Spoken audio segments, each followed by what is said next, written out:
Hello दोस्तों, कैसे हैं आप लोग। उम्मीद करता हूँ सभी लोग अच्छे होंगे। आइए आते हैं अपने टॉपिक पे। अभी हम लोग पढ़ रहे हैं फंडामेंटल राइट। फंडामेंटल राइट में 2 वीडियोस हम लोगों ने पढ़ लिए हैं। आज हमारा इस पे तीसरा वीडियो है आप लोगों का, और ये आज लास्ट वीडियो होगा इसका। अभी तक हम लोगों ने जो देखा फंडामेंटल राइट में, उसमें हम लोगों ने ये समझने का प्रयास किया कि फंडामेंटल राइट एक्चुअल में है क्या, इसकी अवधारणा कहाँ से डेवलप हुई और ये किन उद्देश्यों की पूर्ति के लिए संविधान में, प्रत्येक देशों के संविधान में इम्प्लीमेंट किया गया। साथ ही में हम लोगों ने देखा कि जो गवर्नमेंट्स हैं, यानी कि जो सरकार है, राज्य है, वो फंडामेंटल राइट को किस रूप में अतिक्रमित कर सकती है, कितनी उसकी हद है, क्या कोई इस तरह का कानून बना करके संसद फंडामेंटल राइट को समाप्त कर सकती है तो किस हद तक कर सकती है। इस पे संविधान ने किन माध्यमों से उस पर रोक लगाई है संसद को कि फंडामेंटल राइट को वो छीन नहीं सकता है भारतीय संविधान में। ये तमाम सारी चीज़ें हम लोगों ने जानने का प्रयास किया। वादों को भी देखा हम लोगों ने, जिसमें आगे क्रम में हम लोगों ने ये भी देखा कि जो टोटल हमारे मूल संविधान था उसमें 7 मौलिक अधिकार दिए गए थे। उन 7 मौलिक अधिकारों में से समानता, स्वतंत्रता, शोषण के विरुद्ध अधिकार, धार्मिक स्वतंत्रता का अधिकार, संस्कृति एवं शिक्षा संबंधी अधिकार, संपत्ति का अधिकार और संवैधानिक उपचारों का अधिकार, ये टोटल 7 फंडामेंटल राइट्स हमको मूल संविधान में दिए गए थे। जैसा लास्ट वीडियो में हमने बताया था आप लोगों को कि संपत्ति का जो अधिकार है वर्तमान समय में वह एक मात्र कानूनी अधिकार के रूप में रह गया है। क्यों? क्योंकि 44वें संविधान संशोधन 1978 के माध्यम से संपत्ति के अधिकार को मौलिक अधिकार की श्रेणी से हटा करके एक विधिक अधिकार या कानूनी अधिकार के रूप में उसको संविधान में अनुच्छेद 300 क में स्थान दे दिया गया है। ठीक है, ये तो बात हो गई कि संपत्ति के अधिकार के समापन की। तो इस प्रकार से कुल संपत्ति का अधिकार के हट जाने के बाद में कुल टोटल हमारे पास 6 मौलिक अधिकार बचते हैं, जिनके बारे में लास्ट वीडियो में हम लोगों ने समानता के अधिकार के बारे में, जो इसके 5 अनुच्छेद हैं, इनके बारे में हम लोगों ने चर्चा कर रखी है। और स्वतंत्रता के संदर्भ में कुल टोटल 5 हैं, लेकिन अगर शिक्षा का अधिकार अधिनियम 2010 जो लागू हुआ उसको अगर हम ध्यान में रखें तो अनुच्छेद 21 का को लेकर के 19 से लेकर के जो 22 तक की स्थिति आपकी बनती है, कुल 4 उसमें बनते हैं, लेकिन 21 का को भी अगर हम मेंशन कर लेते हैं तो कुल 5 अनुच्छेद इसमें, यानी कुल 10 अनुच्छेदों के बारे में हम लोगों ने मौलिक अधिकारों के अनुच्छेदों के बारे में लास्ट वीडियो में पढ़ा था। और इसके पहले राज्य और न्यायिक पुनरावलोकन अनुच्छेद 12 और अनुच्छेद 13, जिसमें राज्य अनुच्छेद 12 में दिया गया है और न्यायिक पुनरावलोकन की बात अनुच्छेद 13 में की गई है। इसमें विधि के बारे में भी बहुत सारी विशद चर्चा की गई है, जिसके बारे में हम लोगों ने पढ़ा है। जो लोग नहीं देखे वो पिछला वीडियो देख लें। तो ये वीडियोस हमारे मतलब हुए 10 अनुच्छेद, या कहिए कि 2 टॉपिक हमारे कंप्लीट हुए, समानता का अधिकार और स्वतंत्रता का अधिकार। ये 2 हमारे अनुच्छेद कंप्लीट किए गए। आज हम लोग उसी क्रम में आगे बढ़ते हुए बाकी के जो हमारे 4 अनुच्छेद बचते हैं, मीन्स 4 मौलिक अधिकार जो बचते हैं, उनके बारे में हम लोग चर्चा करेंगे। यानी कि आज हम शोषण के विरुद्ध अधिकारों के बारे में चर्चा करेंगे, आज हम लोग धार्मिक स्वतंत्रता के बारे में चर्चा करेंगे, फिर उसके बाद हम लोग संस्कृति एवं शिक्षा संबंधी अधिकारों के बारे में, और लास्ट में संवैधानिक उपचारों के बारे में चर्चा करेंगे। आइए स्टार्ट करते हैं इसको।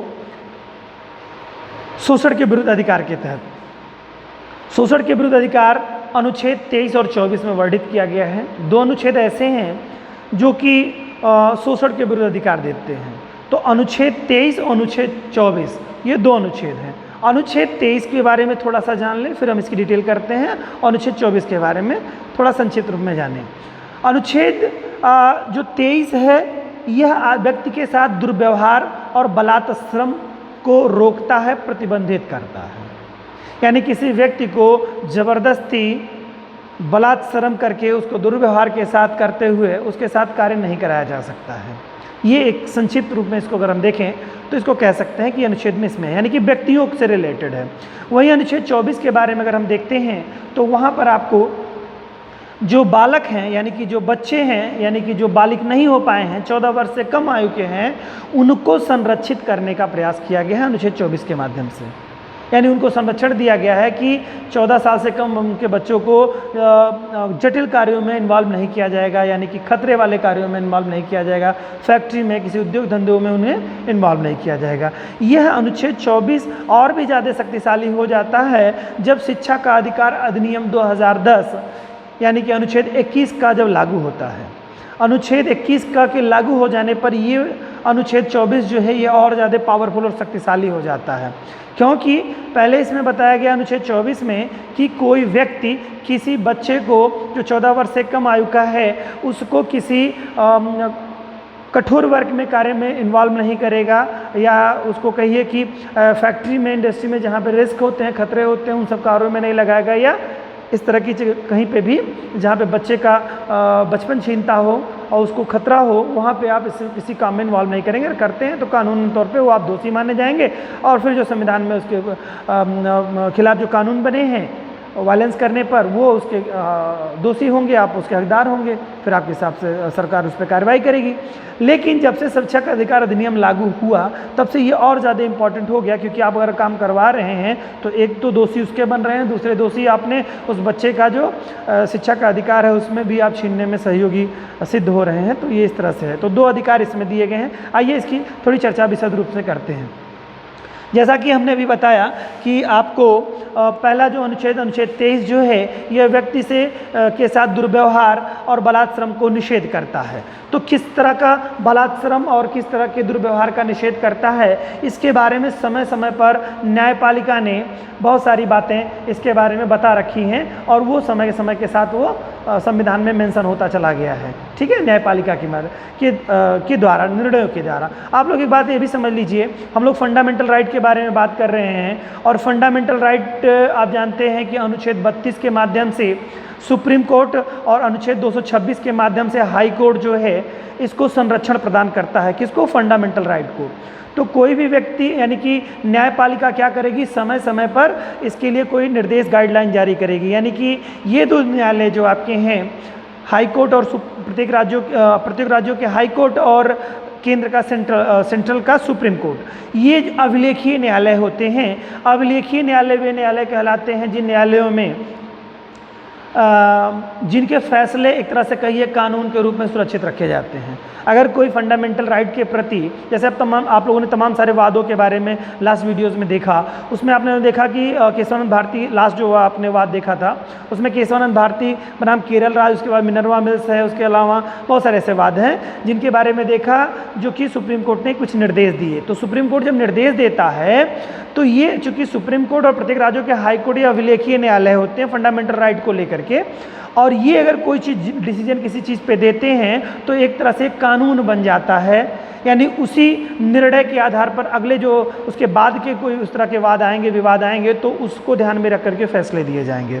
अभिलेख के रूप में उनके निर्णयों को सुरक्षित रखा जाता है, इस कारण से इन्हें अभिलेखीय न्यायालय कहा जाता है। ठीक है, बाकी और जो छोटे न्यायालय हैं वो अभिलेखीय न्यायालय नहीं होते, तो केवल राज्यों के हाई कोर्ट्स और केंद्र के सुप्रीम कोर्ट यही अभिलेखीय न्यायालय होते हैं। तो समय समय पर क्या है कि अनुच्छेद 23 के माध्यम से, अनुच्छेद 23 के बारे में न्यायपालिका ने कुछ बातें बताई, वो समय समय के साथ इसमें बलात्श्रम की श्रेणी में क्या क्या आता है उसके अंतर्गत शामिल किया गया है। कोई भी व्यक्ति किसी के साथ दुर्व्यवहार नहीं करेगा और बलात्श्रम नहीं कराएगा, यानी बधुआ मजदूरी नहीं कराएगा, इस तरह का कानून है।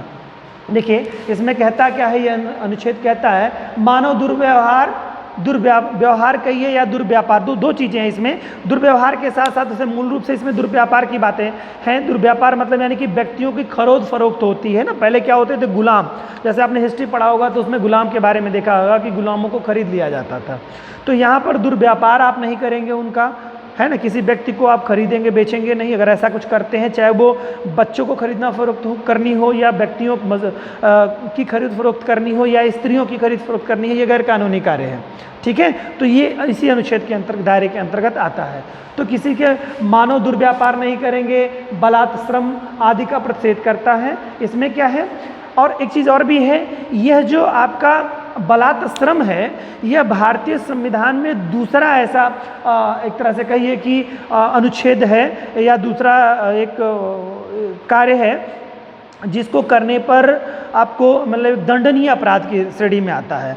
अगर आप ऐसा करते हैं, जैसे अस्पृश्यता का, टचबिलिटी के, अनटचबिलिटी के बारे में आपने देखा था, लास्ट वीडियो में हमने बताया था कि छुआछूत अस्पृश्यता को अगर करना ये कानूनी रूप से अवैध है और इसके लिए आप क्या होंगे, दंड के भागीदार होंगे अगर ऐसा करते हैं। उसी तरह से दूसरा कानून में ये वर्णित है कि दूसरा जो ये बलात् श्रम जो है, ये दूसरा इस तरह का अधिकार के रूप में है कि आप किसी से बलात् श्रम नहीं करा सकते। तो इसमें यही बात बताई गई है, भारतीय संविधान के में अस्पृश्यता के बाद में बलात् श्रम दूसरा दंडनीय कार्य माना गया है। ठीक है, तो दो दंडनीय कार्य माने गए हैं, एक तो आपको अनटचबिलिटी है और अस्पृश्यता है, दूसरा आपका क्या है, बलात् श्रम है, ये जो कि दंडनीय अपराध के रूप में इसको माना गया है। ठीक है, इसके साथ क्या है, अनुच्छेद 23 के द्वारा नागरिकों को प्रदत्त संरक्षण जो है वह राज्य और व्यक्तियों दोनों के विरुद्ध है। यानी कि अगर कोई व्यक्ति के साथ में, चाहे वो स्टेट गवर्नमेंट की कोई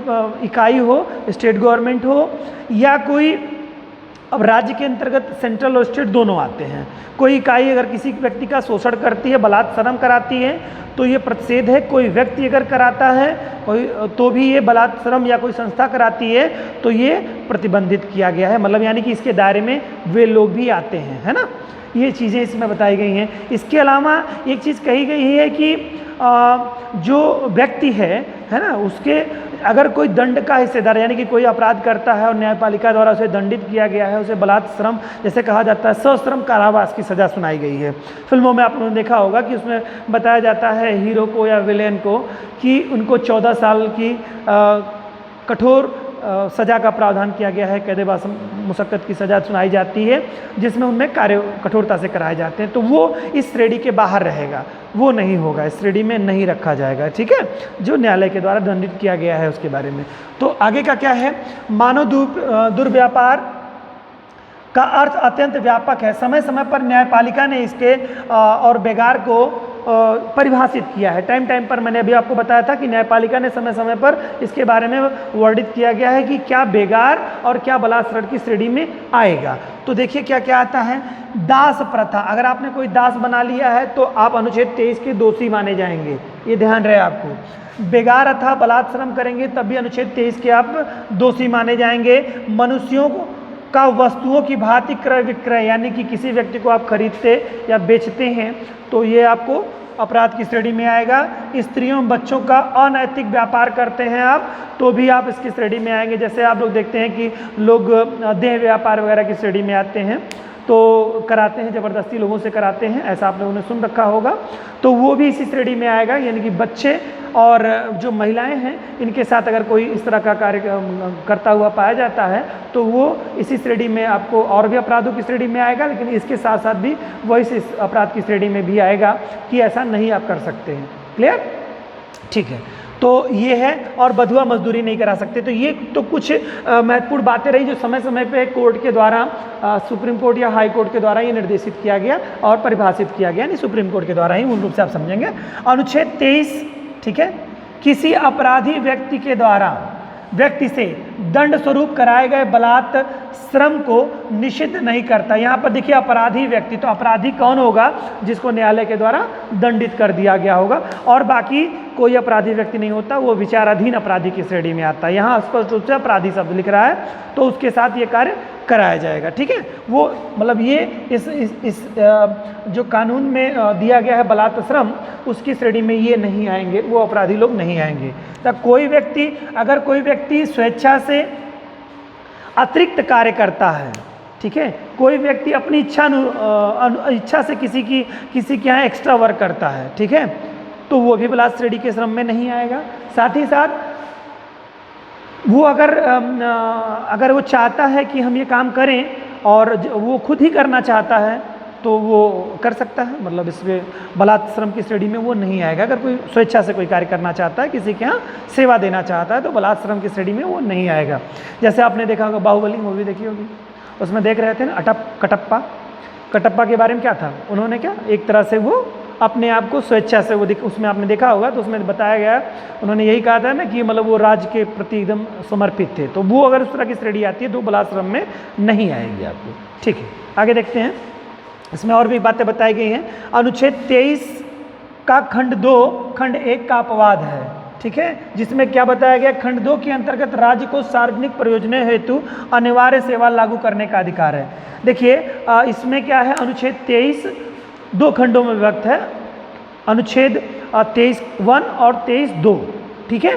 तो 23(2) क्या कहता है कि अगर स्टेट गवर्नमेंट चाहे तो लोकहित के प्रयोजनों में वो इस तरह का कार्य करा सकती है। मतलब मीन्स अनुच्छेद 23 में 1 में जो बातें बताई गई हैं कि छीना नहीं जा सकता है, राज्य भी नहीं छीन सकता है, किसी को ज़बरदस्ती बलात्श्रम नहीं करा सकता है, तो अगर लोकहित की कोई बात है तो उस स्थिति में राज्य ऐसा निर्देश जारी करने की शक्ति रखता है। ये अनुच्छेद 23(2) कहता है। बस ये इतनी सी बात है इसमें। आइए बात करते हैं अनुच्छेद 24 के बारे में। उम्मीद करता हूँ अनुच्छेद 23 आप लोग अच्छे से समझे होंगे। आगे है अनुच्छेद 24। इसमें मैंने बताया था, इसके अंतर्गत कारखानों आदि में बालकों के नियोजन पर रोक लगा दी गई है। इसका मूल उद्देश्य क्या है, 14 वर्ष से कम आयु के बच्चों के स्वास्थ्य एवं जीवन की रक्षा करना है, इसका मोटिव है। तो ध्यान रखिए क्या क्या मूल रूप से है, स्वास्थ्य एवं जीवन की रक्षा, ठीक है। ये दो बिंदु याद रखिएगा कि जो बच्चे हैं वो, चूँकि बच्चे छोटे होते हैं और उनके शारीरिक विकास अगर वो सही रूप से भोजन नहीं करेंगे या अच्छे रूप से उनको एक एनवायरनमेंट नहीं मिलेगा तो उनका शारीरिक विकास रुक जाएगा, अवरुद्ध हो जाएगा। उस स्थिति में क्या होगा, उस बच्चे का जो मूल अधिकार है वो छिनेगा। तो कोर्ट ने मतलब संविधान ने ये शक्ति दी है कि किसी को आप ज़बरदस्ती नहीं करा सकते हैं, कोई कार्य नहीं करा सकते हैं। बच्चों को आज़ादी दी गई, उनको स्वास्थ्य लाभ को ध्यान में रखते हुए उनके जीवन को अच्छा बनाने के लिए, जीवन की रक्षा के लिए ये प्रावधान किए गए हैं। अनुच्छेद 23 करता है तथा शोषण से बचाता है, बच्चों का शोषण नहीं होगा इस अनुच्छेद के माध्यम से। इस अनुच्छेद द्वारा अधिरोपित निषेध अत्यांतिक है तथा इसका कोई अपवाद नहीं है। यानी कि कहने का मतलब है किसी भी कंडीशन में, जैसे अभी आपने देखा अनुच्छेद 23 के बारे में कि उसमें ये आपने बताया, कहा गया कि राज्य को सार्वजनिक प्रयोजनों हेतु अनिवार्य सेवा लागू करने का अधिकार है। यानी कि अगर वो अनिवार्य सेवा किसी को बंद कर, मान लो कोई इस तरह की कोई कंडीशन है कि बाढ़ का क्षेत्र है और सरकार चाहती है कि नहीं ये बहुत ज़रूरी है कि बंदा बने, तो सभी लोगों से राज्य अगर चाहे, मतलब ऐसा करती नहीं है गवर्नमेंट, लेकिन अगर चाहे तो वो उसको अनिवार्य रूप से कि जिसके यहाँ पुरुष लोग हैं और जिनके यहाँ प्रत्येक व्यक्ति है तो वो कुछ घंटे का, 1 घंटे का, 2 घंटे का श्रमदान दे, इस तरह की चीज़ें हैं। तो एक तरह से बाध्यकारी सिस्टम में वो लागू कर सकती है। या कोई और भी प्राकृतिक आपदा है उसमें सरकार कह सकती है, मतलब ऐसे क्रिटिकल कंडीशन में ही स्टेट कहता है, बाकी और सामान्य स्थिति में नहीं कहेगा। तो वहाँ पे लिखा है ना कि सार्वजनिक प्रयोजनों हेतु, सार्वजनिक हितों को ध्यान में रखते हुए राज्य आपका अनुच्छेद 23 का वायलेंस कर सकता है। लेकिन अनुच्छेद 24 में जो वर्णित बातें हैं, यानी कि क्या है, जो 14 वर्ष तक से कम आयु के बच्चों को क्या है, किसी स्वास्थ्य लाभ और जीवन रक्षा करने के लिए जो अधिकार उनको दिए गए हैं वो राज्य सरकार भी चाहे तो किसी भी कंडीशन में छीन नहीं सकती, चाहे वो कोई भी राज्य प्रयोजन की बात हो या कोई और हो। समझ गए होंगे आप। यानी कि ये फंडामेंटल राइट पूरी तरह से सुरक्षित है, इसका कभी भी कोई अतिक्रमण नहीं हो सकता है किसी के द्वारा, ठीक है, ये बात ध्यान रखिएगा। तो ये तो हमारे 2 अनुच्छेद हो गए आपके शोषण के विरुद्ध अधिकारों के संदर्भ में, अनुच्छेद 23 और अनुच्छेद 24। ये हमारा अब 3 अनुच्छेद हम लोगों के कंप्लीट हो गए, मतलब 3 मौलिक अधिकार कंप्लीट हो गए, समानता, स्वतंत्रता और शोषण के विरुद्ध अधिकार, ये हमारे कंप्लीट हो गए। अब हम लोग बात करेंगे धार्मिक स्वतंत्रता के बारे में। बड़ा दिलचस्प मुद्दा है ये, आइए इस पर कुछ देखते हैं, जानने का प्रयास करते हैं कुछ। ये यहाँ से आपका अनुच्छेद 25, अनुच्छेद 26, अनुच्छेद 27 और अनुच्छेद 28, ये जो 4 अनुच्छेद आपके हैं ये टोटल क्या है, धर्म से रिलेटेड हैं। भारत एक ऐसा देश है जहाँ पर धर्मनिरपेक्ष कंट्री के रूप में है। यहाँ पर किसी भी धर्म को दबाने का प्रयास नहीं किया जाता है स्टेट गवर्नमेंट के माध्यम से या सेंट्रल गवर्नमेंट यानी गवर्नमेंट के माध्यम से किसी तरह से दबाने का प्रयास नहीं किया जाता है।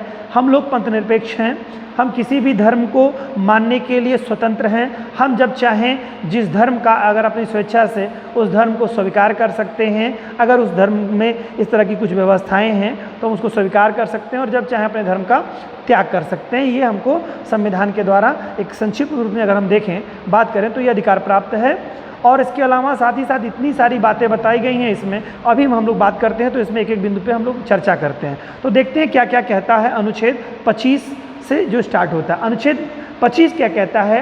प्रत्येक व्यक्ति के यानी व्यक्ति के अंतःकरण और धार्मिक क्रियाकलापों की स्वतंत्रता के बारे में बताया गया है।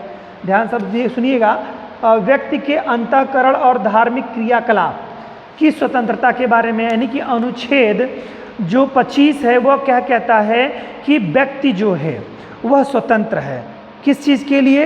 अपने जिस धर्म में वो बिलीव करता है, यकीन करता है, उसके प्रति जो उसकी जो पूजा पद्धति है, उसका जो पूजा करने का तरीका है, उसके लिए उसका जो अंतःकरण वो जिस तरह से फील करता है उस धर्म के बताए गए रीति रिवाज, उसके एक तरह से कहिए कानूनों को जिस रूप में एक्सेप्ट करना चाहता है, वो उसको करने के लिए पूर्ण रूप से स्वतंत्र है। उस पर किसी भी स्टेट गवर्नमेंट के द्वारा, मतलब सरकार के द्वारा किसी तरह से उस पर रोक नहीं लगाई जाएगी। वो पूर्ण रूप से आज़ाद है अपने धर्म जिस संप्रदाय में, चाहे वो बौद्धिस्ट हो, चाहे वो जैनी हो, चाहे वो सिख हो, चाहे वो ईसाई हो, चाहे वो मुस्लिम हो, कोई भी धर्म का हो, वो अपने आप में स्वतंत्र है। अपने धर्म को अपने तरीके से जो धर्म के हिसाब से अकॉर्डिंग बातें बताई गई हैं उसको अंतःकरण अडॉप्ट करने के लिए वो पूर्ण रूप से आज़ाद किया गया है। ये स्वतंत्रता दी गई है प्रत्येक धर्मों के बारे में। ये बात बेसिकली ये कहता है, अनुच्छेद 25 कहता है। अनुच्छेद 26 क्या कहता है? धार्मिक संप्रदायों को धार्मिक कार्यों के प्रबंधन की स्वतंत्रता दिया गया है। देखिए ध्यान समझिएगा, बहुत ही महत्वपूर्ण यहीं से हो जाता है आपका। धार्मिक संप्रदायों को धार्मिक कार्यों के प्रबंधन की स्वतंत्रता दी गई है।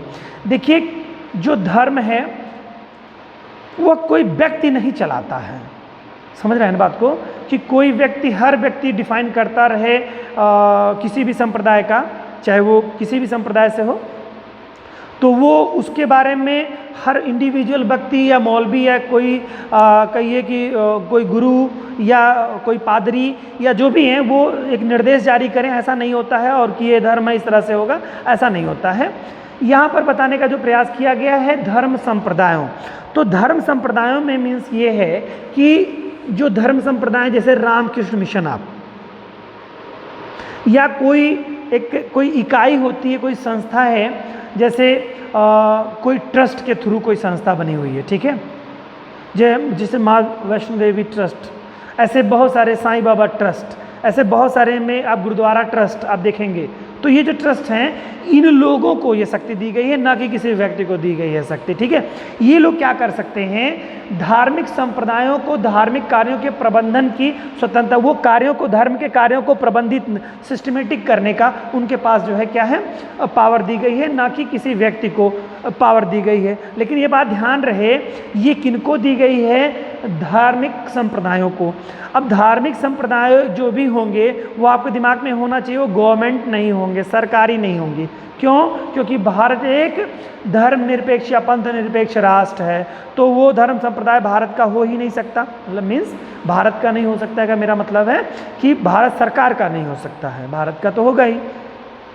तो वो अपने धर्म को कार्यों को प्रबंधन करने की पूरी स्वतंत्रता होगी, यहाँ व्यक्ति को नहीं होगी। लेकिन अगर कोई संस्था, कोई निकाय जिसको सरकार के द्वारा पोषित है, वो है ना, वो सरकार का उसमें चाहे पार्टिसिपेशन है, जैसे आप ले लीजिए अलीगढ़ मुस्लिम विश्वविद्यालय है, बनारस काशी हिंदू विश्वविद्यालय है, इस तरह के जो संस्थाएं हैं ये इस तरह का कार्य नहीं कर सकती हैं कि वो धर्म के प्रबंधन का कार्य करें, क्योंकि सरकार के द्वारा ये एफिलिएटेड है, तो ये कार्य इनको नहीं दिया गया है। ये मैंने जो निकाय आपको बताए हैं, गुरुद्वारा ट्रस्ट हो गया, रामकृष्ण मिशन हो गया, इस तरह के बहुत सारे जो ट्रस्ट हैं उनके द्वारा जो है इसके प्रबंधन की आज़ादी दी गई है, स्वतंत्रता दी गई है, जो धर्म को प्रबंधित और सिस्टमेटिक करेंगे, निर्देश जारी करेंगे। अक्सर आप लोगों ने देखा होगा कि उस मतलब जैसे ईद वगैरह में आप लोग देखते होंगे तो जामा मस्जिद के द्वारा जो उसके इमाम साहब हैं वो निर्देशित करते हैं कि आपको इस डेट में ईद मनेगी, तो मतलब एक तरह से कहिए तो वो ईद उसी रूप में लोग मनाते हैं मोस्टली,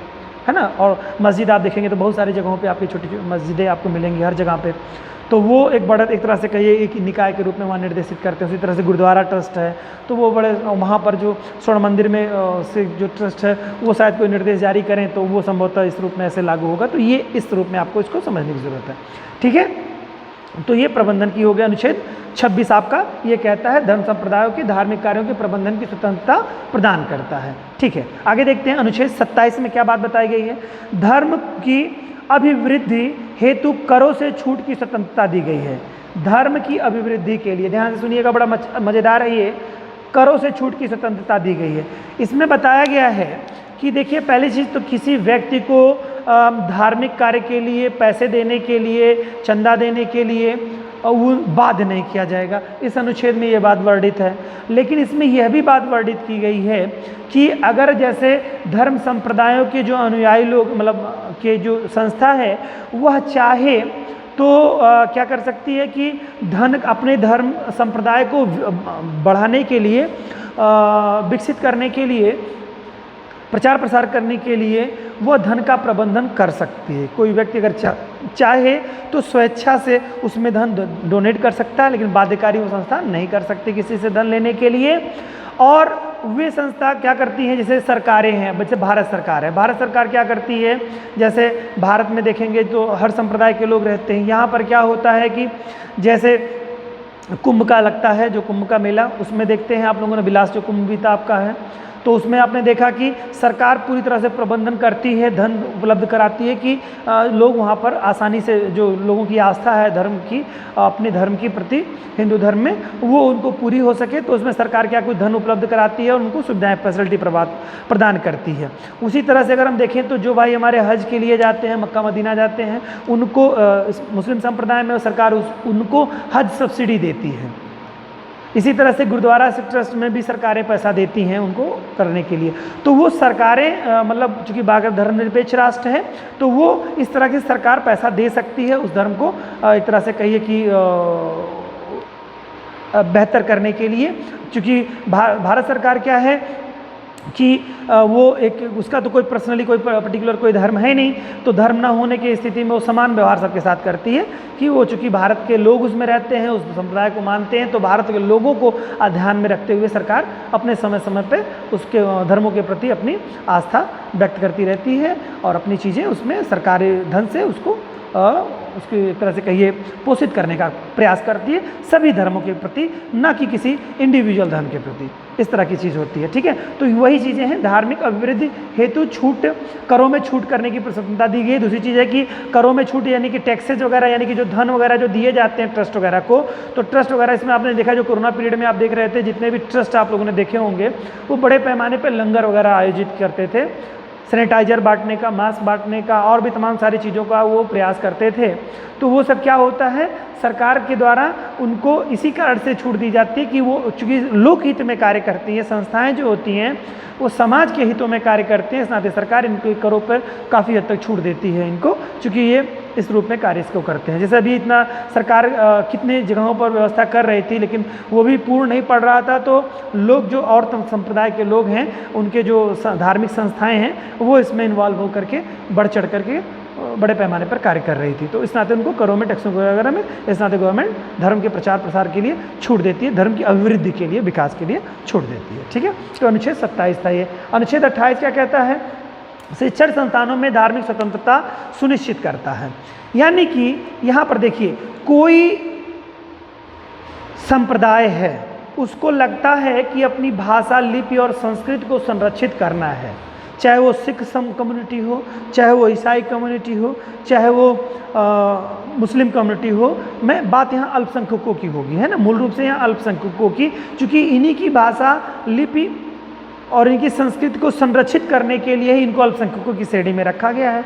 तो उसको संरक्षित करने के लिए अगर ये संप्रदाय, अल्पसंख्यक वर्ग के लोग चाहें तो अपनी संस्था का निर्माण कर सकते हैं और उस संस्था का निर्माण करने के माध्यम से अपनी भाषा, लिपि का विकास वो कर सकते हैं अपने, समझ रहे हैं इन बात को। तो जैसे अब इसमें देखेंगे उर्दू आप देखते हैं, यानी अरबी जो होती है, अरबी में जो इसकी संस्कृति है उसको संरक्षित करने के लिए, उर्दू लैंग्वेज को संरक्षित करने के लिए ऐसे बहुत सारे मदरसों का निर्माण कर दिया जाता है। तो वो अपनी धार्मिक मतलब जो है शिक्षा देने के लिए पूरी तरह से वो शिक्षण संस्थान ओपन धार्मिक स्वतंत्रता सुनिश्चित कर सकते हैं। मतलब अपने धर्म से ही वो शिक्षा इस्लाम धर्म से अगर देना चाहते हैं, यानी उर्दू में भी पढ़ाना चाहते हैं, अरबी वहाँ पढ़ाना चाहते हैं, तो कोई दिक्कत नहीं है, वो अपने शिक्षण संस्थान खोल सकते हैं। लेकिन अगर कोई शिक्षण संस्थान सरकार के द्वारा मान्यता प्राप्त है और सरकार से वित्तीय सहायता प्राप्त करता है, पूर्ण रूप से गवर्नमेंटेड नहीं है या पूर्ण रूप से गवर्नमेंटेड है, तो वो फिर किसी चीज़ के लिए बाध्य नहीं कर सकती है कि आप इसको ही पढ़ें और इसी परंपरा को मानें। यानी कि वहाँ पर दूसरे संप्रदाय के लोग भी अगर जाना चाहते हैं, उस लिपि को सीखना चाहते हैं, तो वो लिख सकते, उसकी चीज़ों को समझ सकते हैं, भाषा लिपि और संस्कृत को समझ सकते हैं। कोई ज़रूरी नहीं है कि उनको बाध्य किया जाए कि जैसे अक्सर आप लोग देखते होंगे कि राष्ट्रगान या प्रेयर किसी स्कूल में होता है, तो कुछ संप्रदाय के व्यक्ति जो होते हैं तो उस पर नहीं करना चाहते हैं चीज़ों को लेकर के, तो उस पर भी गवर्नमेंट के द्वारा, मतलब कानून के द्वारा उनको एक तरह से कहिए कि स्वतंत्रता दी गई है कि उनको बाध्य नहीं किया जाएगा उस चीज़ में आस्था के लिए, चाहे वो सरकारी संस्था ही क्यों ना हो, उसमें बाध्य नहीं किया जाएगा। धार्मिक स्वतंत्रता अगर उनको लगता है कि वो हमारी छीन लीजिए तो बाध्य नहीं किया जाएगा, वो अपनी चीज़ें करते हैं। बहरहाल इसको और डिटेल पढ़ेंगे तो और अच्छे से आपको समझ में आएगा। ये संक्षिप्त रूप में इसका ये था कि किसी को बाध्य नहीं किया जाएगा। प्राइवेट संस्थाओं में जो उसी के लिए पर्टिकुलर बनाई ही गई, तो वो अपने हिसाब से वो उसमें कर सकते हैं। जैसे वो अगर मान लो सिख समुदाय के लोगों के लिए, मुस्लिम समुदाय के लोगों के लिए ही किया गया है, तो फिर वो उसी के लिए ही पढ़ेंगे और वो उन्हीं का एडमिशन होगा, बाकी संप्रदाय के लोगों का उसमें एडमिशन नहीं होगा, वो स्वतंत्र है। लेकिन अगर सरकारी संस्था है या अर्ध सरकारी संस्था है तो उसमें उनको मानना पड़ेगा सरकार के निर्देशों को। चलिए, ये तो बात कहता है अनुच्छेद 28 कहता है। अब अनुच्छेद 29 क्या कहता है? अल्पसंख्यक वर्गों के हितों के संरक्षण प्रदान करने की बात करता है। यानी कि वही बात मैंने जो बताई, भाषा, लिंग और संस्कृति को संरक्षित करने के लिए और जो भी सुधार करना चाहता है तो वो अल्पसंख्यक वर्ग इसमें अपना नियम कानून बना करके उसमें सुधार कर सकता है। ठीक है, और कैसे करेगा? शिक्षण संस्थानों के माध्यम से ही अपनी सभ्यता, अपनी संस्कृति का विकास करेगा। तो यहाँ पर ये जो अनुच्छेद पूरा आर्टिकल जो है आपका 25 से लेकर के 28 तक आपका जो आर्टिकल इसका 29 तक जो इसका आर्टिकल दिया गया है, जो टोटल बातें बताई गई हैं इसमें 28 तक जो बातें बताई गई, 28 तक जो बातें बताई गई हैं, इसमें यही सेंस इसमें किया गया है कि आपको धर्म के प्रति किस तरह का क्या क्या राइट प्राप्त होगा। तो हम लोग इसमें बात कर रहे थे अभी यहाँ पर 28 तक के ये धार्मिक स्वतंत्रता के संदर्भ में हम लोगों ने थोड़ी सी बात कर ली। यहाँ पर जो हम लोगों ने संस्कृति एवं शिक्षा संबंधी अधिकारों के बारे में हम लोगों ने बात कर ली। यहाँ पर बात हम लोगों की अभी हो रही थी धार्मिक स्वतंत्रता के संदर्भ में कि धर्म के अंतर्गत क्या क्या स्वतंत्रताएं दी गई थी। अभी हमने जो बात करी है वो बात कर ली हमने अनुच्छेद धार्मिक स्वतंत्रता से आगे शिक्षा एवं संस्कृति संबंधी जो अधिकार मिले हैं उसके बारे में हम लोगों ने बात की। तो यानी कि हमारा कहने का मतलब ये है कि धार्मिक स्वतंत्रता यानी कि जो चौथा फंडामेंटल राइट हमारा है धार्मिक स्वतंत्रता, उसके बारे में बात कर ली। अब हम लोग संस्कृति एवं शिक्षा संबंधी अधिकारों के बारे में बात करने जा रहे हैं, जिसमें से मैंने अभी आपको बताया कि अल्पसंख्यकों के वर्गों के हितों को संरक्षण प्रदान करने के लिए ये व्यवस्था की गई। अनुच्छेद जो आपका 29 कहता है, अनुच्छेद 29 जो बताता है वो यही बात बताता है आपको कि वही भाषा, लिपि और संस्कृत को संरक्षित करने के लिए वो अपना कोई कानून बना सकता है, नियम बना सकता है। ठीक है, जो भी आपको मैंने डिटेल किया। इसके अलावा अनुच्छेद 30 जो कहता है अल्पसंख्यक वर्गों को शिक्षण संस्थानों की स्थापना का अधिकार देता है। मैंने जो बताया कि आपको कि शिक्षण संस्थान होंगे उसमें कैसे पढ़ाएंगे, क्या करेंगे, यह अनुच्छेद आपका 28 में बताया गया है। लेकिन शिक्षण संस्थान इस्टेब्लिश करने का जो अधिकार और राइट प्राप्त किया गया है वह संस्कृति एवं शिक्षा संबंधी अधिकार के अंतर्गत किया गया है। ठीक है, तो शिक्षा एवं संस्कृति संबंधी अधिकार के अंतर्गत 2 अनुच्छेद आपके बताए गए हैं, अनुच्छेद 29 और अनुच्छेद 30 बताए गए हैं। आई होप आप लोग समझ गए होंगे इस बात को। तो इसमें बस इतनी सी बात थी कि आपका इसमें भाषा, लिपि और संस्कृत को संरक्षित करने के लिए अनुच्छेद 29 जो है वो अल्पसंख्यक वर्गों के हितों को संरक्षण प्रदान करने की बात करता है। ठीक है, और अनुच्छेद 30 जो कहता है अल्पसंख्यक वर्गों को शिक्षण संस्थानों की स्थापना के लिए बात करता है। तो ये तो हो गया आपका संस्कृति एवं शिक्षा संबंधी अधिकार के बारे में। 5 फंडामेंटल राइट आपके पूरे हो गए। छठा संपत्ति का अधिकार है, जिसके बारे में मैंने चर्चा कर ली थी। मैं फिर से 1 मिनट आपको बता दूं इसमें से कि 44वें संविधान संशोधन के द्वारा 1978 ईस्वी में संपत्ति के अधिकार को मौलिक अधिकार की सेट से हटा करके कानूनी अधिकार बना दिया गया है। ठीक है, इस समय अनुच्छेद 300 का के अंतर्गत इसको प्लेस दिया गया, स्थान दिया गया है। ठीक है, ये स्थान दिया गया है, यानी कि फंडामेंटल राइट के रूप में इसको निश्चित कर दिया गया है। अब बात करते हैं सबसे महत्वपूर्ण टॉपिक के बारे में, अनुच्छेद 32 के बारे में, संवैधानिक उपचारों के अधिकार के बारे में। देखिए, संवैधानिक उपचारों का अधिकार। अब उपचारों का अधिकार, इसका मतलब समझते हैं, उपचार मतलब क्या होता है? उपचार मतलब होता है ट्रीटमेंट, किसी का उपचार हो रहा है। समझते होंगे आप लोग, जैसे कोई अस्वस्थ हो जाता है तो उसकी दवा चलती, तो कह रहे हैं उसका उपचार चल रहा है। उसी तरह से मौलिक अधिकार जो हमारे फंडामेंटल राइट हैं, इनके का अगर अधिग्रहण होता है या इनको छीना जाता है तो न्यायपालिका को कुछ शक्तियां प्रदान की गई हैं कानून के तहत। सुप्रीम कोर्ट को और हाई कोर्ट को कुछ शक्तियां दी गई हैं कि उन शक्तियों का प्रयोग करते हुए वह फंडामेंटल राइट को सुरक्षित कर सके या लोगों को फंडामेंटल राइट दिला सके। क्या समझ में आया? उपचार करेगा कौन? डॉक्टर करेगा, ना कि पेशेंट करेगा। तो संविधान में जो मौलिक अधिकार दिए गए हैं, कुल टोटल 6 मौलिक अधिकार, इनमें से 5 मौलिक अधिकार जो आपके हैं, उन 5 मौलिक अधिकारों की प्राप्ति के लिए कि छठा जो मौलिक अधिकार है वो मेनली सुप्रीम कोर्ट और हाई कोर्टों को प्राप्त है। सुप्रीम कोर्ट, हाई कोर्ट अनुच्छेद 32 के माध्यम से संविधान का उपचार करते हैं कि संविधान का जो फंडामेंटल राइट है, जो लोगों का छिन जाता है, अगर छिना है किसी का, तो उपचार किससे किया जाएगा? संवैधानिक उपचारों के आधार पर किया गया, अनुच्छेद 32 के माध्यम से। ठीक है, और अनुच्छेद 32 के माध्यम से कौन करता है उपचार? सुप्रीम कोर्ट करता है। और अनुच्छेद 226 के माध्यम से उपचार कौन करता है? हाई कोर्ट करता है। ठीक है, यदि आपका फंडामेंटल राइट आपका अगर अधिगृहित कर लिया गया है, चाहे किसी संस्था, निकाय या राज्य सरकार के द्वारा, तो अगर सरकारों के द्वारा ये छीना गया है तो भी आपका हाई कोर्ट और सुप्रीम कोर्ट इसको सुरक्षित करेंगे। आपको मैंने बताया भी, अनुच्छेद 226 के माध्यम से हाई कोर्ट और अनुच्छेद 32 के माध्यम से सुप्रीम कोर्ट क्या करता है? संविधानों का उपचार करता है। अब ये उपचार किस रूप में करता है, इसके बारे में भी जानते हैं। थोड़ा इसको पहले देख लेते हैं। इसमें क्या है? जब किसी व्यक्ति के मौलिक अधिकारों का उल्लंघन होता है, तब वह उपचार के लिए क्या करता है? कहाँ जाता है? न्यायपालिका के पास जाता है। और न्यायपालिका, मैंने अभी आपको बताया, अगर हाई कोर्ट के पास जा रहा है तो अनुच्छेद 226 के माध्यम से, और सुप्रीम कोर्ट के पास जा रहा है तो अनुच्छेद 32 के माध्यम से क्या करेंगे ये लोग? शरण में जा सकता है। और अनुच्छेद 32 के तहत कोई संस्था या व्यक्ति लोकहित में मतलब चीज़ें दायर भी कर सकता है। इसके बारे में भी बता रहा हूँ मैं आपको। तो यहाँ पर क्या हो रहा है कि इसको संरक्षित करेगा। और देखिए, सरकार ने क्या किया है, सरकार ना कहें इसको, कहीं न्यायपालिका ने ऐसा किया है कि लोकहित के अगर कोई विषय हैं, लोकहित की कोई बात अगर है, तो 2 चीज़ें हैं इसमें, 2 तरीके हैं। एक तो लोकहित का अगर कोई विषय है तो कोई संस्था या कोई व्यक्ति दूसरे व्यक्ति जो कि गरीब है, अशिक्षित है, या उसकी उतनी व्यवस्था नहीं है कि वो वहाँ न्यायपालिका तक अपनी बात को रख पावे, तो उसको संरक्षण देने के लिए लोग लोकहितवाद में लोग आ सकते हैं।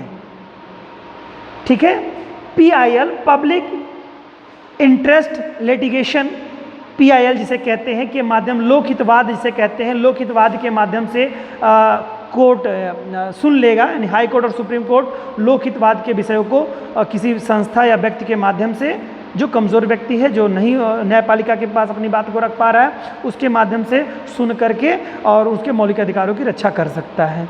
दूसरी चीज़ कि ये तो कर सकता है, लेकिन अगर कोई व्यक्ति ऐसा मतलब कभी कभी ऐसा भी होता है कि कुछ ऐसी चीज़ें होती हैं जिसमें सरकार के किसी निर्णय से जनता का लोकहित प्रभावित हो रहा होता है, तो समाचार पत्रों के माध्यम से भी न्यायाधीश लोग भी उसको पढ़ते हैं और उनको लगता है कि ये लोकहित में ये ज़रूरी चीज़ है, ये गलत हो रहा है, तो वो लोकहितवाद की सुनवाई करते हुए सरकार को निर्देशित कर सकते हैं किसी चीज़ को लेकर के। ध्यान रहे, लोकहितवाद लोकहित को लेकर के है, न कि जनहित याचिकाओं को लेकर के है। जनहित याचिकाओं की सुनवाई को लेकर के नहीं है ये है कि जनता के लोग हैं, लोकहित में जो चीज़ें हो रही हैं उसको लेकर के जो न्यायपालिका जो है सरकारों को निर्देशित कर सकती है, इकाइयों को निर्देशित कर सकती है।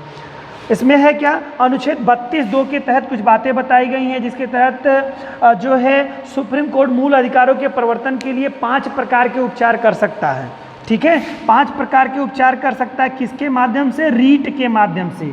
रीट जारी करके वो चीज़ें मतलब वो अधिकारों को, उस व्यक्तियों के अधिकारों को दिला सकता है। किन व्यक्तियों के? जिनके फंडामेंटल राइट छीने गए हैं। तो अनुच्छेद 32(2) में ये बात बताई गई है। अनुच्छेद 32 में मैंने बताया क्या क्या आपको बातें थी, तो उसको अनुच्छेद 32(1) समझेंगे। 32(2) में बातें बताई गई हैं कि सरकारें 5 तरह की न्यायपालिका 5 तरह की रीट जारी कर सकती है आपको। वो 5 तरह की रीट जो होगी वो आपको फंडामेंटल राइट दिलाने के लिए होगी, आपको मतलब मीन्स जनता को दिलाने के लिए होगी। वो होता है बंदी प्रत्यक्षीकरण, एक एक आप जानेंगे, 5 आपके पास हैं, वो बहुत ही महत्वपूर्ण है बेटा, इसको बहुत सीरियसली आप लोग सुनिए। 5 तरह के हैं। बंदी प्रत्यक्षीकरण है, परमादेश है, प्रतिषेध है, उत्प्रेषण है, अधिकार परीक्षा है। 5 तरह के हैं। कौन कौन सा? बंदी प्रत्यक्षीकरण, परमादेश, प्रतिषेध, उत्प्रेषण, अधिकार परीक्षा, ये 5 तरह के हैं। इनके नामों को एग्जाम में इंग्लिश में भी वर्ड पूछ लेता है, कभी कभी इनके इंग्लिश वर्जन को पूछ लेता है हिंदी में लिख करके, तो उसको आप थोड़ा सा ध्यान दे दें। बंदी प्रत्यक्षीकरण को इंग्लिश में हैबियस कॉर्पस कहते हैं, परमादेश को मैंडमस कहते हैं, प्रतिषेध को प्रोहिबिशन कहते हैं, और उत्प्रेषण को सर्टियरी कहते हैं, और अधिकार परीक्षा को क्वारंटो कहते हैं, क्वावरेंटो कहते हैं। ठीक है, ये नाम आप थोड़ा याद रखिएगा बेटा। ये 5 तरह के आदेश हैं। अब आदेश क्या होते हैं? देखिए, किसी का अगर फंडामेंटल राइट प्रभावित हुआ है तो वो न्यायपालिका या तो स्वतः संज्ञान लेते हुए या कोई जाए उस न्यायपालिका के पास तो उस पर यह निर्देश जारी करती है। इन 5 माध्यमों से निर्देश जारी करती है, उस संस्था को, उस सरकारी संस्था को वो आदेशित करती है। पहले में क्या है? बंदी प्रत्यक्षीकरण है, जिसे हैबियस कॉर्पस। इसमें क्या, ये कब जारी किया जाता है? बंदी प्रत्यक्षीकरण है अगर किसी व्यक्ति को गिरफ्तार करके उसको जेल में डाल दिया गया है, ठीक है, या किसी व्यक्ति को बिना बताए ही, बिना अपराध के ही या अपराध के थ्रू से दंडित किया गया है, और वो कोई व्यक्ति के जानने वाले लोग या PIL के माध्यम से अगर कोई बात बताई जाती है न्यायपालिका को, तो न्यायपालिका तुरंत उस व्यक्ति को क्या, बंदी प्रत्यक्षीकरण के माध्यम से उस व्यक्ति को तुरंत बुला लेती है अपने पास और उस वाद को सुनती है। उस वाद में अगर लगता है कि कोई, जैसे पुलिस वाले हैं, अगर आपको गिरफ्तार करके ले जा करके 10 दिन के लिए आपको जेल में रख दें, डाल दें, तो और आपने अपराध नहीं किया है, तो न्यायपालिका तो उस पर से आपके गार्जियन वकील के माध्यम से ये न्यायपालिका में जा सकते हैं और अपनी बात को कहला सकते हैं कि भाई हमारा जो है इस तरह से अपराध नहीं है और हमको इस तरह से गिरफ्तार करके हमारे बच्चे को यहाँ जेल में डाल दिया गया है। तो उस स्थिति में न्यायपालिका उस पर विचार करेगी, देखेगी, और उसको अगर लगता है कि नहीं ये गलत तरीके से किया गया है तो उसे मुक्त कर देगी। समझ रहे हैं? दूसरा, इसको समझने के लिए आसानी से समझें, कभी कभी कुछ अपराधियों को पुलिस पकड़ती है और गिरफ्तार करके उन्हें कई दिनों तक जेल में रखे रहती है या अपनी कस्टडी में रखे रहती है, तो उस स्थिति में भी ये जारी होता है मैंडमस। और मूल रूप से आप जाने कि अगर कोई व्यक्ति गिरफ्तार किया जाता है, चाहे वो अपराध किया हो या अपराध ना किया हो, वैसे देखिए व्यक्ति गिरफ्तार तभी किया जाता है कानूनी तौर पे माना जाए कि वो अपराध किया है, क्योंकि जब तक उसके ऊपर कोई ब्लेम नहीं लगेगा, कोई दोषित नहीं करेगा, तब तक पुलिस उसको पकड़ नहीं सकती। तो इस नाते माना जाता है कि उसने अपराध किया है, मतलब एक अंडरस्टूड होता है कि वो माना जाता है कि अपराध किया है तो ही पुलिस उसको पकड़ती है, अन्यथा की स्थिति में पुलिस उसको नहीं पकड़ती है। तो उसको क्या करना होगा कि 24 घंटे के अंदर उसे मजिस्ट्रेट के सम्मुख पेश करना होगा, ठीक है। और मजिस्ट्रेट के सम्मुख जब पेश करेंगे तो मजिस्ट्रेट उस स्थिति को देखते हुए कि क्या उस व्यक्ति को कस्टडी में रखना आवश्यक है या कस्टडी में रखना आवश्यक नहीं है। जैसे अक्सर कहते हैं ना कि आप देखते हैं कि फिल्मों में देखा होगा, न्यूज़ चैनलों पे आपने सुना होगा, तो उसमें बताया जाता है कि कोई व्यक्ति अपराध का दोषी पाया गया, उसको क्या पुलिस ने पकड़ लिया, फिर उसको मजिस्ट्रेट के सामने पेश किया गया, मजिस्ट्रेट महोदय ने उसको निर्देशित किया, आदेश जारी किया, और पुलिस वालों ने उनसे डिमांड की कि सर इनको 14 दिन की न्यायिक हिरासत में भेज दिया जाए और क्योंकि सवाल जवाब पूछने हैं। या तो सरकार उसमें क्या करती, मतलब न्यायपालिका क्या करती है, पुलिस को 2 दिन 3 दिन 4 दिन 10 दिन जितने दिन की उसको ज़रूरत समझते हैं न्यायिक हिरासत में उसको भेज देते हैं। फिर उससे सवाल जवाब उससे किए जाते हैं जिससे अपराध का स्पष्टीकरण हो सके कि अपराध क्यों किया गया, कैसे किया गया, ये बातें उसमें स्पष्ट हो सके। समझ रहे होंगे आप लोग। तो ये मूल रूप से होता है। कभी कभी क्या होता है कि कुछ अपराधी जो होते हैं वो दूसरे स्टेट में या दूसरे राज्यों में पकड़े जाते हैं, उनको पुलिस लाती है तो कई दिनों तक अपने पास रखे रह जाती है। उस स्थिति में ये भी होता है कि उनका इनकाउंटर कर दिया जाए, इस तरह की चीज़ें हो सकती हैं। तो पुलिस को क्या 24 घंटे के अंदर ही उनको पेश करना होता है। लेकिन किसी अपराधी को कहीं पकड़ जाने और वहाँ से लाने में जो समय लगता है वो उसमें मेंशन नहीं होता है कि कोई अगर व्यक्ति पकड़ा जाता है तो उसे 24 घंटे के अंदर मजिस्ट्रेट के सम्मुख पेश करना होता है। तो ये तो बात थोड़ी सी आपकी इसके बंदी प्रत्यक्षीकरण के बारे में मैंने आपको बताई। और ये चीज़ें तो आपके फंडामेंटल राइट के अंतर्गत ही आपको बहुत ज़्यादा ज़रूरी है कि आपको मालूम हो कि कोई। लेकिन एक चीज़ और भी इसमें जाने आप कि अगर मान लो आपको कोई व्यक्ति गिरफ्तार किया जाता है, नहीं कोई व्यक्ति सैटरडे को गिरफ्तार किया जाता है दिन में या सैटरडे के दिन गिरफ्तार किया जाता है और जिस समय न्यायपालिका का कार्य मतलब रुक गया है, मतलब चूंकि सैटरडे के बाद में छुट्टी हो जाती है तो उस व्यक्ति को अगला दिन संडे पड़ेगा, फिर अगले मंडे को, तो फिर वो मंडे को ही फिर वो न्यायपालिका में जाएगा। उसका 24 घंटे की जो छुट्टी होगी वो मेंशन नहीं की जाती, यानी 24 घंटे के अंदर मजिस्ट्रेट के सम्मुख लाना है गिरफ्तार किए गए व्यक्ति को, वह इस दायरे में नहीं आता है जो गजटेड छुट्टी मतलब कोई सरकारी छुट्टी हो। अगर न्यायपालिका बंद है तो वो फिर उस दायरे में नहीं आएगा। एक चीज़ ये। दूसरा, अपराधी अगर किसी स्टेट में बाहर कहीं पकड़ा गया है, उसको आने जाने ले जाने में जो समय लगता है वो भी इसमें मेंशन नहीं होगा। ये बात ध्यान रहे आपको। तो कोई अगर निर्दोष व्यक्ति जो उसको गिरफ्तार किया गया है, जेल में रखा गया है, तो उसे बंदी प्रत्यक्षीकरण के माध्यम से न्यायालय उसको मुक्त करा सकता है अगर वो निर्दोष व्यक्ति है तो। ये बंदी प्रत्यक्षीकरण के बारे में बताया गया। दूसरा है परमादेश मैंडमस, बहुत महत्वपूर्ण है खासतौर से आप सभी लोगों के लिए जो सरकारी सेवा के लिए तैयारी कर रहे हैं या सरकारी सेवा में हैं। कोई सरकारी कर्मचारी अपने कर्तव्यों के प्रति कर्तव्य विमुख नहीं हो सकता है, यानी कि कर्तव्यों को करने से मना नहीं कर सकता है। अगर कोई व्यक्ति अपने कर्तव्यों को इग्नोर कर रहा है तो उसको आदेश दिया जा सकता है, उसे दंडित किया जा सकता है न्यायपालिका के द्वारा। यानी कि अगर आपका कोई सीनियर अधिकारी है, आपको निर्देशित करते हैं कि आपको ये कार्य करना है, तो आप उसको मना नहीं कर सकते। अन्यथा की स्थिति में वो आपको इस तरह के दोषी, एक तरह से कहिए कि अगर आप पाए जाते हैं तो आपको फिर सज़ा और इस तरह की नौकरी भी जाने का आपको खतरा रहता है। इन्हीं डरों के कारण से जूनियर जो अधिकारी होते हैं सीनियर अधिकारियों की बात मानते हैं। परमादेश यानी परम आदेश दे देता है, उसको आदेशित कर दिया जाता है।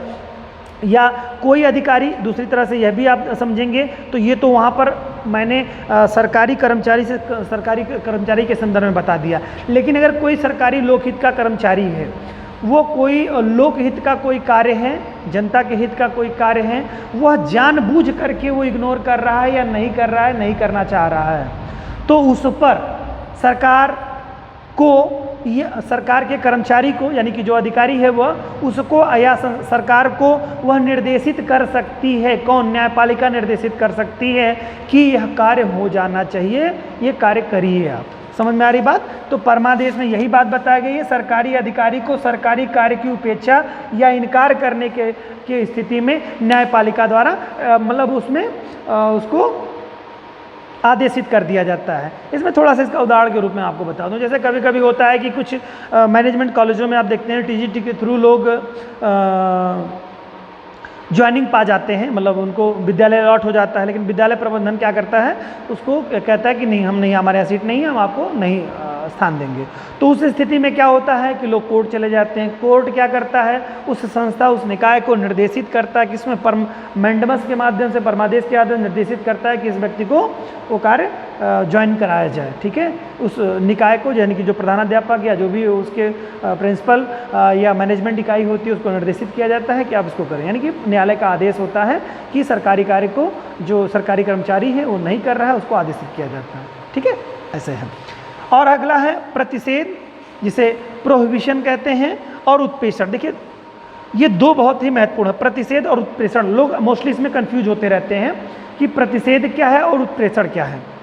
देखिए प्रतिषेध यानी कि प्रोहिबिशन जो होता है किसी छोटे न्यायालय में, ठीक है, किसी छोटे न्यायालय में कोई कार्रवाई चल रही है, ठीक है, कोई कार्रवाई किसी न्यायालय में चल रही है, जो वो कार्रवाई उस न्यायालय के अधीन में नहीं आती है, या उस न्यायालय के अधीन में कार्रवाई आती भी है, लेकिन उससे बड़ी कोर्ट उसको अपने पास बुला लेना चाहती है, उस मुकदमे को अपने पास ले लेना चाहती है, और यह कहते हुए कि ये आपके अधिकार क्षेत्र में नहीं है, आप इस अधिकार को क्षेत्र को हमारे पास भेजिए। जैसे मान लो फंडामेंटल राइट को लेकर के है, मान लो किसी व्यक्ति का फंडामेंटल राइट है, वो किसी छोटे न्यायालय में, जिला स्तर पर न्यायालय में चल रहा है, तो आप जानते हैं कि इस पर निर्णय देने का अधिकार मूल रूप से किसके पास है?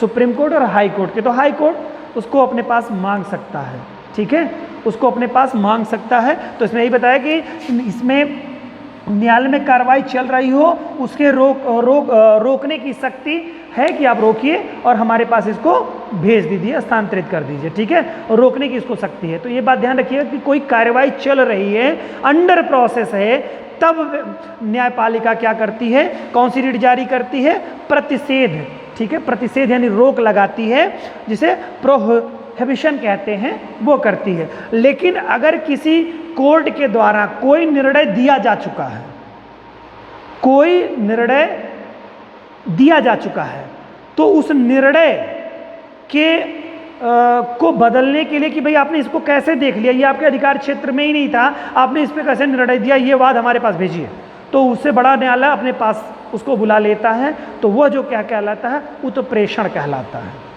तो दोनों में अंतर एक है कि प्रतिषेध में प्रक्रिया चल रही होती है, तो फिर उससे बड़ा न्यायालय उसको अपने पास बुला लेता है कि हम आगे की कार्रवाई हम देखेंगे, ये आपके अधिकार क्षेत्र में नहीं आता है, इस आधार पर मंगा लेता है।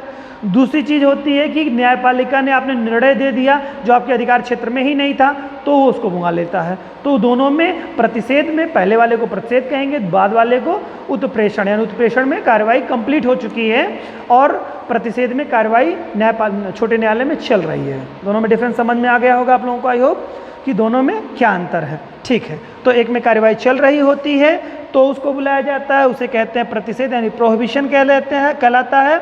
और उत्प्रेषण में क्या है? कार्रवाई मतलब न्यायिक कार्रवाई हो चुकी होती है, जो कि उस न्यायालय के अधीन नहीं होती है, वो कार्रवाई कर दिया होता है, तो उसको अगला उससे उच्च न्यायालय उसको अपने पास बुला लेता है, सर्टियरी कहलाता है वो। क्लियर?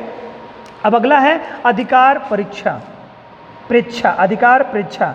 जब कोई व्यक्ति, ठीक है, जैसे कोई व्यक्ति है जो कि लोकहित के पद पे बैठा है, यानी पब्लिक ऑफिस के रूप में पद में बैठा है, पब्लिक ऑफिस के पद पे बैठा हुआ है, तो वो अवैध तरीके से उस पर कब्जा किए हुए हैं, तो उसको कोर्ट निर्देशित कर सकता है कि किस आधार पर आप इस पद पर बैठे हुए हैं, क्या इस पे आपके पद पे रहने के आप हकदार हैं कि नहीं हैं।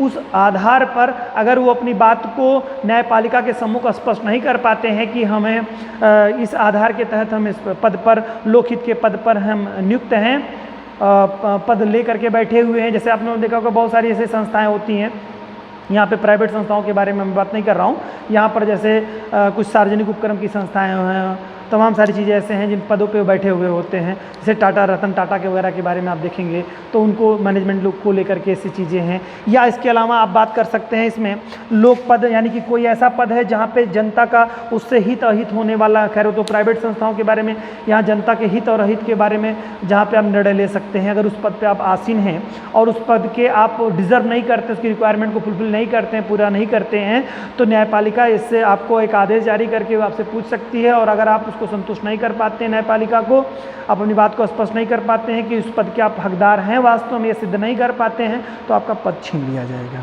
तो ये तो कुल टोटल 5 तरह के आपके रीट जारी करने की न्यायपालिका की जो शक्तियाँ दी गई थी, इनके बारे में बताया गया था। तो उम्मीद करता हूँ कि आप लोगों को फंडामेंटल राइट अच्छी तरीके से समझ में आ गया होगा। आज हम लोगों ने फंडामेंटल राइट को बहुत अच्छी तरीके से पढ़ लिया, समझ लिया। और इससे संदर्भित जो भी आपके क्वेश्चंस हैं प्री और मेंस के दोनों के पॉइंट ऑफ व्यू से बहुत ही महत्वपूर्ण है। उम्मीद करता हूं कि आप मेंस के सारे क्वेश्चन लिखने की सक्षमता की स्थिति में हैं। अगर जो बच्चे आगे अपनी प्रिपरेशन को अच्छा रखना चाहते हैं और मेहनत करना चाहते हैं तो उनके लिए मेरा एक सजेशन है कि आप लोग इस पर मेंस के क्वेश्चन भी लिखिए। मैं डिस्क्रिप्शन बॉक्स में इस मेंस के क्वेश्चन आप लोगों को दे दूंगा, आप लोग उसको देखिए और प्रयास करिए कि लिखने की भी कैपेसिटी आपकी बढ़े। हमारे जितने भी वीडियोस हैं वो प्री के पॉइंट ऑफ व्यू से और मेंस के पॉइंट ऑफ व्यू से दोनों के महत्वपूर्ण विषय बिंदुओं को ध्यान में रखते हुए बनाए गए हैं, जिससे कि आप लिखने की सक्षमता में भी आएँ और गूढ़ता समझें। अगर कूट आपके प्री के क्वेश्चन में अगर कूट कठिन है तो वो आसान हो सके आपको। धन्यवाद।